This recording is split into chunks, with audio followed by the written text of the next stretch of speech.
So far this season, granted it's a small sample size, you guys came in dead last in pace, and tonight was another low-paced game.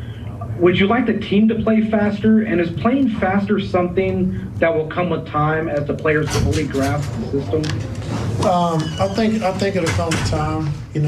Right now, we have the second best half court offense in the league, so I think that's what's kind of keeping us up. But like you said, we're not really getting any easy baskets in transition, so we got try to do a better job with that at advancing the ball, getting it up early.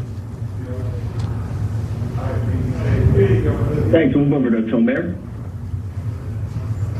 Hey, Ty, Pat was talking about effort as being one of the main reasons for you guys coming out short a couple of times to start this season. Is it as simple as that?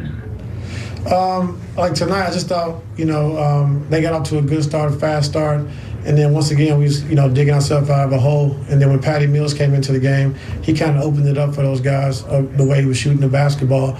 And he had 26 points in transition. So we wasn't making shots early, and they was getting out early and attacking us, pretty quick in the transition. Can you pinpoint any reason as to why you've had a couple of these sort of really slow starts where the opponent gets out to a 9, 11-point lead to start? I wish I had the answer right now. It wouldn't happen. But, it happens. We missed shots. I think early on we settled for the three-point shot too early. I think Serge took 2 early ones, and I think we had one more instead of attacking the basket with them not having too much shot blocking in there. So the way we start the games, I think offensively has a lot to do with our defense. Thank you. Thanks, Tomer. We'll go over to Andrew. Hey, Ty, obviously when you're missing Paul and you're already down Marcus that those non-starter minutes are going to be really tough. But what do you feel like maybe could have been done differently tonight when Kawhi's off the floor? What could have been done differently?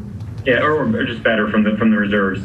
I just thought it was more so defensively. I think, the bench, I think, scored 57 points, if I'm not mistaken. I don't want to keep looking down.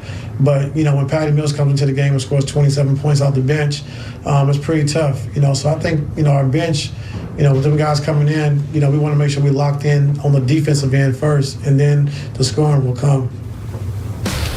Rebounds, 8 assists on the night. He was all over the court doing everything he could to claw the way out of the deficit and bring home the victory. It didn't happen, but he did make his way to the podium. Let's go to Staples. I mean, what do you think you can do better thinking about the next game? Come out from the beginning, play harder.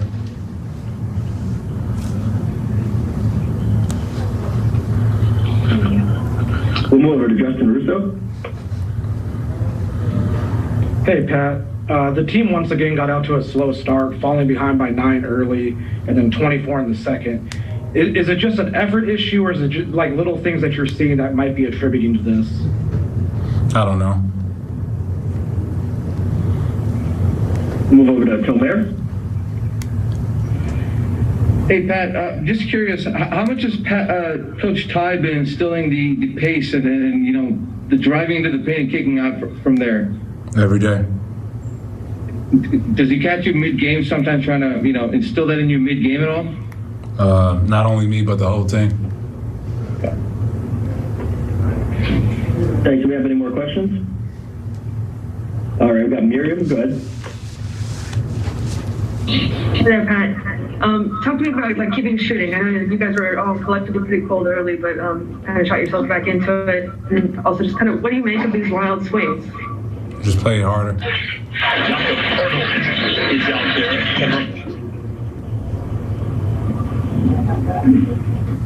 We'll go over to Andrew Grice. Yeah. Obviously, this season, you guys have, as a defense, have allowed quite a few three-pointers. And I know Dan Craig's defenses in Miami, that was kind of a feature of those defenses, too. Is this sort of a defense this year where a lot of it's kind of live and die on how the opponent shoots threes? No. Live and die on how hard you play from beginning to end. And I think that's with any team on any basketball game. Like that. All right, kids. Patrick Beverley prefers to do his talking on the court. He's our CarMax highlight of the night, Corey. Well, I just love Patrick Beverley just shooting the three. Like we said before in the pregame, 48% from the three-point line. He was very confident. I love that Kawhi Leonard made plays for Patrick Beverley to continue to get him going. But if he can continue to do this when their team is at full strength, and Don, we really forget about that they're still missing Marcus Morris. Yeah. You didn't have 25-plus points from Paul George tonight, but just a valid effort from every single player on that roster. Nicholas Batum has been very, very special for this Clippers team. Well, that's what I was going to say, Corey. You're missing PG tonight. Somebody's got to step up. And it was Pat Bev, 20 points, 8 rebounds, 8 assists. And the threes, which PG's been providing for this team up to this point. So great job by Pat Bev tonight stepping up in PG's absence. Just wasn't quite enough. So we try to find some silver linings in this. You see a Clippers team that fought back, and you also see a Clippers team that maybe the shooting wasn't what they wanted, but they come out after halftime, and I felt like there was a little bit more of a commitment to get something going. Well, you got to have pride when you're looking at the game. When you're down 20, it's all about pride at the moment, and you saw that Kawhi Leonard took over the game. But then you go into that fourth quarter, and you would expect that your bench would have more effort, and that was one of the lacks. You can't come into that fourth quarter and have a 10-0 run when you just fought back from 20-plus down. So for me, looking at this game, it's all about the bench really coming in to provide that first unit. If you're not playing the best, that second unit, you have to come in with that energy to energize your first unit to get your team going. And a bench that was a little upset tonight, as of course it was kind of a last minute scratch. Paul George sitting this one down because of the ankle. Luke Kennard moving back into the. And Don McClain socially distanced. Again, we talked about it at halftime. Kind of flipped the script. We watched a San Antonio team, Don, that's not really used to or caring too much about shooting the three right now. That's about all they did tonight. No, and I thought in the first half, the Clippers' offense or lack thereof affected their defense. And then in the second half, I think their offense affected their defense in a positive way. They started making shots. It lifted their effort defensively. But yeah, the San Antonio not known as being a great three-point shooting team. But Corey, we see this all the time.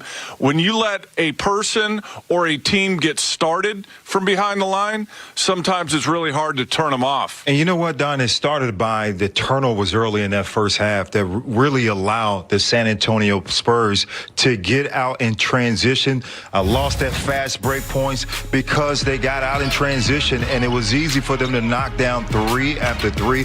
They were uncontested there were 20 shots. in case you were counting. It was uncontested shots, but then all of a sudden you have an impact off the bench. Patty Mills was hot. Every shot that he shot, the basketball shot with confidence. He knocked it down, but their entire team got in the mix of making those threes, Don. Seems like Patty Mills, every time he comes in here, just lights the Clippers up from behind the three-point line. He's been doing it for a long time, so not surprising.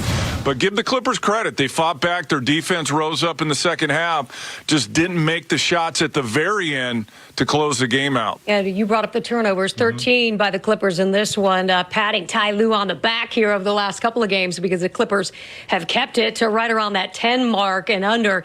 A difference tonight in this one as it translated to 18 points for San Antonio. Let's take a look at the final push to the finish here, guys. You thought the Clippers might actually have a shot to pull this one out. Pat Bev wheeling it. Well, I tell you, Patrick Beverley had a tremendous game tonight, not just on defensively shooting the three, tied that career high for 6 threes. And then Nicholas Batum, what a great effort by him, getting that steal towards the end of the game. Right here, I thought, Don, that they made some careless errors towards the end from last-second shot. They had time. They made the right play. Kawhi Leonard had 10 assists tonight. This shot right here by Luke Kennard, that's a good shot. That was a great basketball play by Kawhi Leonard being unselfish. But then again, you have that push at the end by Patrick Beverley. But you know what, Corey? They got themselves in position, and that's all you can ask for. In NBA games, sometimes shots go in, sometimes they don't. I think that, you know, they executed down the stretch. The Spurs really didn't execute, but give the Clippers defense credit. But you gave yourself a chance to tie the game at the very end twice. And to me, that's really all you can ask for. Kawhi Leonard.